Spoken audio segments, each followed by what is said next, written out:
Hi. Official recaps here. Today I'm going to explain a fantasy film called D War. Before getting to the video, don't forget to subscribe and leave a like to support the channel. Many people believe that the period of dragons is finished, but in actuality, it has only just begun, the movie's opening narration explains. A woman with mystical spirit powers is born once every 500 years. She has the power to transform a serpent into the strongest dragon ever. The nature of the serpent will determine how the world turns out. An evil serpent will use its power to destroy the planet, while a good serpent will use it to guard the universe. The voice ends by declaring that the moment has come for the spirit to awaken. The Los Angeles accident scene is seen in a scene clip. The reason behind the enormous dent in the earth is unknown. A beast has awakened, cries a guy being led outside. Several police officers search the area in an effort to gather proof. When Ethan Kendrick, a reporter, gets there, he starts filming the ground's scale-like pattern. Now that he is back in his office, Ethan is fixated on the scale. It makes him think of a story his mentor, Jack, told him when he was younger, around 15 years ago. When Ethan was younger, his father took him to Jack's antique store. He had noticed the same scale and an odd light emanating from a box there. Ethan is covered in smoke coming from the box, and Jack notices what is going on. In order to speak with Ethan alone, he pretends to have a heart attack and sends Ethan's father to get some medicine. Ethan is then informed by Jack of the Imugi mythology. Imugi, which translates to dragon in English, are mythical beings that once coexisted with their devotees in heaven.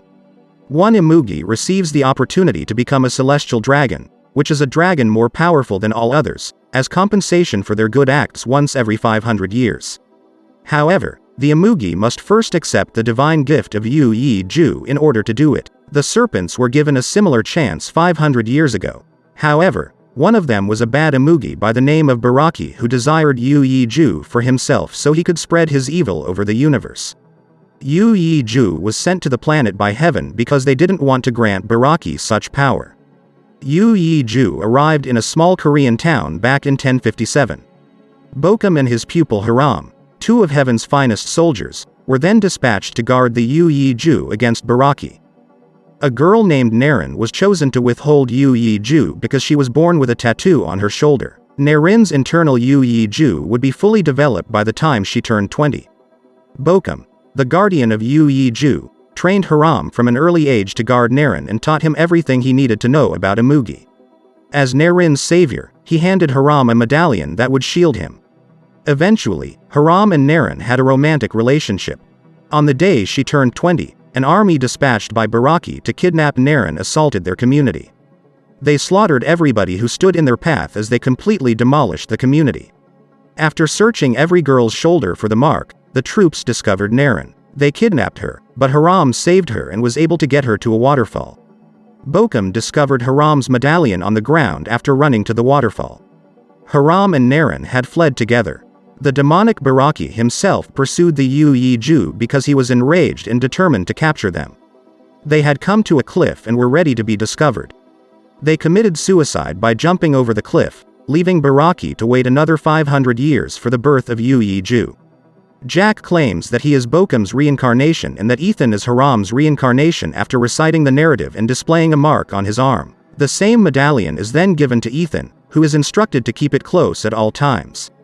Sarah, the girl who is traveling with Yu-Yi-Ju, has already been delivered to the planet. In this existence as well, they must track her down and protect her from Baraki. Ethan is still in his workplace in the present. He begs Bruce, one of his co-workers, to hunt for Sarah, a girl who was born with a dragon tattoo on her shoulder. Bruce chuckles and claims that LA is home to thousands of Sarahs. Sarah can be seen working out in a gym. While watching the news, she and her friend notice Ethan reporting on the scale that was discovered that morning. Sarah rushes out of the gym in a hurry after being disturbed by the news. Agent Frank Pinsky, who is looking into the discovery of the scale, visits a scientist who is looking into it. They have discovered that the scale appears to be from an extinct reptile and is tougher than diamond. Nobody has ever seen such a substance, thus they don't really know where it came from. Sarah feels uneasy and as though her life is in jeopardy. Sarah's buddy Brandy extends an invitation to go out on the assumption that the news from earlier only got into Sarah's brain. Three hoodlums bother Sarah in the streets at night. As soon as Jack gets there, he quickly puts the thugs to sleep before departing. A zookeeper finds the villainous Imugi Baraki hurling an elephant into the air somewhere else in the enclosure. A mysterious black-clad figure stands back and observes. The terrified zookeeper cannot speak. At the police station right now, Sarah is describing how the goons were taken out. In order to cover the story, a reporter takes her picture. One of Ethan's co-workers just so happens to be the reporter. The tattoo on Sarah's shoulders is visible to Ethan when he looks at the photo of her.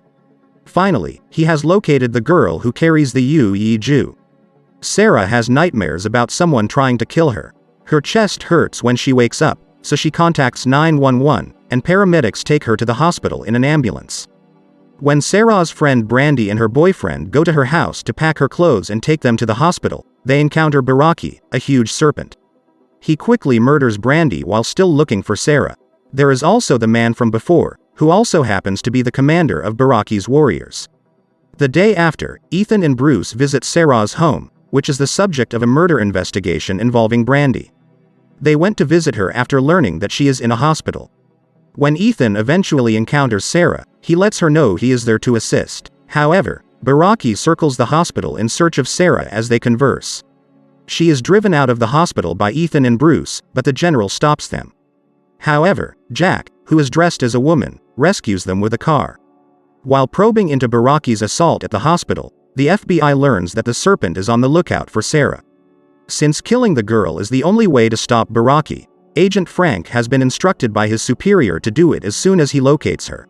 Ethan and Sarah are dropped off by Jack at a beach, where they proceed to Ethan's friend's psychologist's home. After hypnotizing Sarah, the doctor inquires about her prior lives. Sarah recalls Narin's past and how much she cherished Haram. She suddenly emits a blue light from within and begins to hover in midair. Ethan soothes her, but Baraki also discovers them there. The enormous serpent follows them as they get into a car and leave. The two are able to flee and contact Bruce. When they meet him at a restaurant, Bruce is waiting with a helicopter so they can take off safely. Ethan is confronted by Jack, who requests that he carry the girl to the waterfall so that a strong serpent can grab hold of the jujutsu. Ethan refutes it because it would still mean Sarah would pass away. Ethan and Sarah are forced to flee for their life when Baraki suddenly enters the restaurant. They are followed about the city by it, which obliterates all in its path. The two are successful in climbing onto a skyscraper's roof, where they board a helicopter. But before they can take off, the enormous serpent scales the structure and swallows the chopper whole. As the chopper flies off the roof and explodes, Ethan and Sarah leap back onto the roof. The authorities deemed the situation to be urgent and dispatched 3 army helicopters to combat Baraki.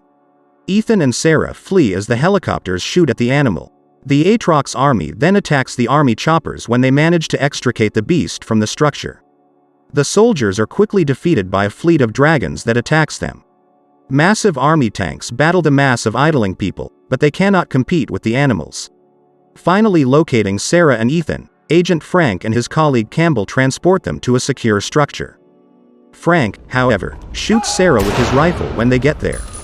To put an end to the mayhem, he has been told to kill her. Frank is shot dead by Campbell before he can murder Sarah. He thinks that only Sarah will be able to stop the Baraki from returning every 500 years.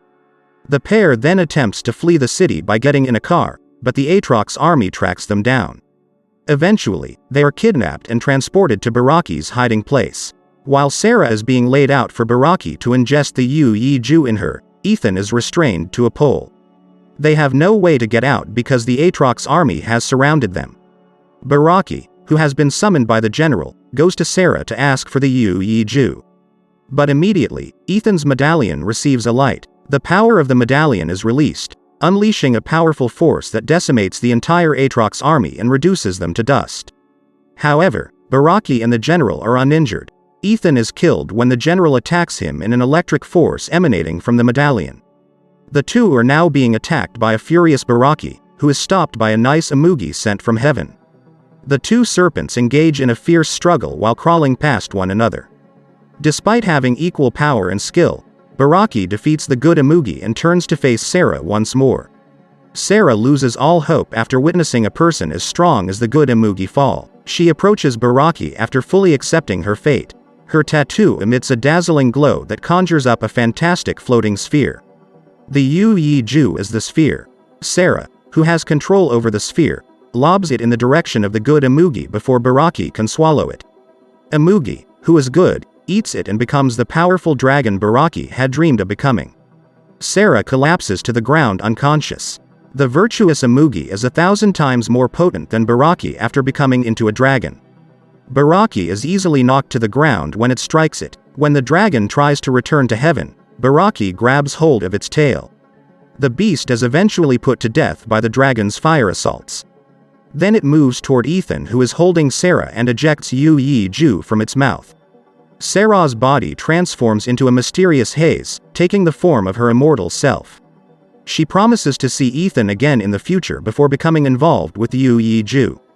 The powerful dragon eats the Yu-Yi-Ju before ascending to heaven.